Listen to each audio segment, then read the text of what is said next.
بسم اللہ الرحمن الرحیم۔ السلام علیکم۔ پاک وائس اسٹوریز میں اب سب کا خوش آمدید۔ حضور اکرم صلی اللہ علیہ وآلہ وسلم کی پیدائش تک پیغمبری ادوار کے علاوہ بادشاہی نظام اور تہذیبوں کی عروج و زوال کا مشاہدہ ہو چکا تھا۔ انسان ظاہری اور باطنی علوم سے بہرور ہو کر ایک بار تنزلی کی جانب گامزن تھا۔ مادی علوم کی ترویج اور ترقی کی زینے چڑھنے کے باوجود انسان اپنی پہچان سے محروم ہو چکا تھا اور علم اپنی افادیت کھو بیٹھا تھا۔ سائنس، فلسفہ و حکمت، سیاست اور دیگر علوم کے اثرات زائل ہو چکے تھے اور انسانی معاشرہ بکھر چکا تھا۔ اللہ نے اپنے آفاقی نظام کے تحت اپنے بندے نبی و رسول صلی اللہ علیہ وسلم کے ذریعے انسانیت کا کھویا ہوا وقار پھر بحال کیا اور کتاب حکمت کے ذریعے انسان کو وہ علم دیا جو وہ جانتا نہ تھا۔ ایک طرف صراط المستقیم اور دوسری جانب اسفل سافلین کی راہیں متین کر دی۔ انسان کو علم کا خزانہ عطا کیا اور پیغمبر کی رہنمائی اور اسوہ رسول اللہ صلی اللہ علیہ وسلم کی روشنی مہیا کرنے کے بعد اس سے آزاد کر دیا کہ وہ جو راستہ چاہے اختیار کر لے۔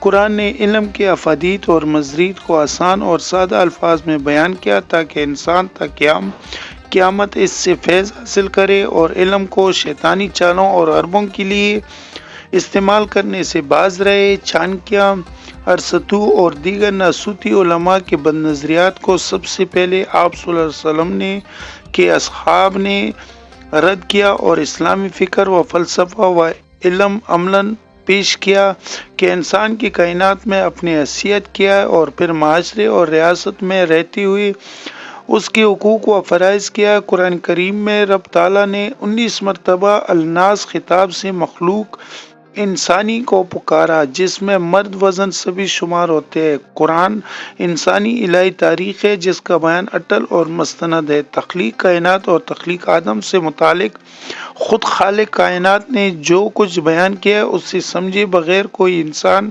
اپنی زندگی کا حقیقی مقصد نہیں پا سکتا اور نہ ہی اپنی پہچان سے اپنے خالق کو پہچان کر سکتا ہے۔ انسان ظاہری، ناسوتی اور مادی علم سے جتنی ترقی کر لے اس سے ایک خطہ زمین پر بسنے والے کچھ لوگ تو فائدہ حاصل کر سکتے ہیں مگر دیگر مخلوق عرضی کے لیے یہ علم مزید کا باعث بنتا ہے۔ جدید سائنسی علوم کا نتیجہ آج ہمارے سامنے ہے۔ کرۂ ارض پر بسنے والا شاید ہی کوئی انسان پرسکون زندگی بسر کر رہا ہے۔ 20% انتہائی ترقی یافتہ اقوام کا جائزہ لے تو ہر شخص روز کماتا اور کھاتا ہے۔ 50% بچوں کا کوئی باپ نہیں اور ہر دوسرا شخص نفسیاتی مریض اور بینکوں کا مقروض ہے۔ 70% کی ذاتی رہائش گاہ نہیں اور 80% آبادی فاسٹ فوڈ کی وجہ سے جسمانی بیماریوں میں مبتلا ہے۔ جدید اور خوشحال معاشروں میں خاندانی نظام کا کوئی تصور ہی نہیں۔